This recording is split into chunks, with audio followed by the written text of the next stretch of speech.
All this is not to say, however, that America is the ultimate source. St. John spoke of Saint, the mystery of the woman and of the beast that carries her, the beast with the 7 heads and the 10 horns. Rev 17:7. The harlot is carried. Just as Mary was God's handmaid to bring about the reign of her Son, so too the harlot of Revelation is merely the handmaid of the Antichrist. In order to achieve this goal of a worldwide utopia dictated by the elite, America's entire system would have to be infiltrated by like-minded enlightened men sharing in the ancient esoteric knowledge. Former Mason and author Reverend William Schnobelin also says of America, "The origins of our country were steeped in Masonry."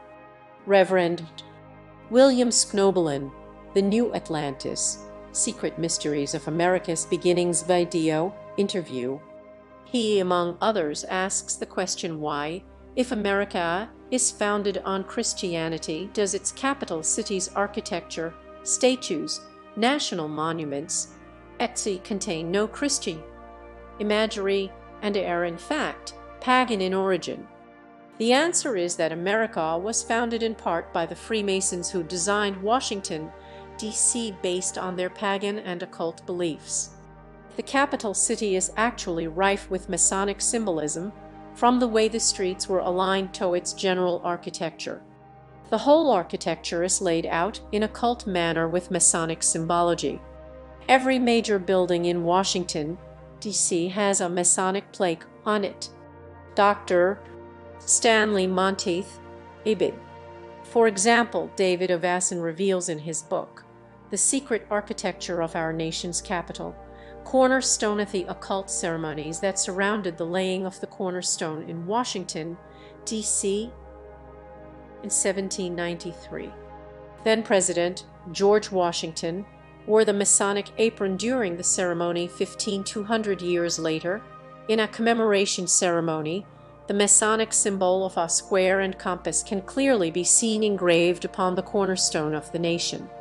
Likewise, the laying of the Washington Monument, an Egyptian obelisk symbolizing the rays of the Egyptian god Ra, shining down and enlightening mankind, was also accompanied by Masonic rituals and a Masonic cornerstone. Statue of Liberty construction. The Statue of Liberty, long held to be a symbol of the American dream, was built by French engineer Gustave Eiffel. Eiffel was a Freemason, as was the statue's designer, Auguste Bartholdi. The Statue of Liberty was a gift from the French Grand Orient Temple Masons to the Masons of America. 16 few realize that Bartholdi based the design of the Statue of Liberty, which was originally planned to overlook the Suez Canal, on the pagan goddess Isis, a robed woman holding aloft a torch. 17 Isis is but one of several ancient goddesses who are all derived from the ancient goddess Semiramis, known for her domination and harlotry. Isis was married to Osiris, god of the underworld, who, incidentally, bore her a son Horus, that god of war. Historians place Semiramis as the wife of Nimrod, the grandson of No. Nimrod essentially built ancient Babylon, including, it is believed, the Tower of Babel. Armenian tradition saw Semiramis as a home-wrecker and a harlot. 18 Is it coincidence that in America today, the two greatest casualties of the culture of death are the family and purity? Lady Liberty modeled after pagan gods of Lib. Also, coincidentally, St. John depicts the harlot as riding on the beast opposition of dominance. Is that why, in the end, St. John sees that the beast eventually casts off the harlot, seeing her, apparently, no longer useful? Does she also carry out a plan that interferes with the beasts?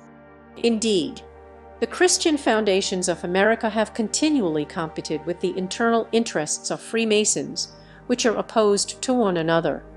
The 10 horns that you saw, and the beast will hate the harlot, they will leave her desolate and naked, they will eat her flesh and consume her with fire.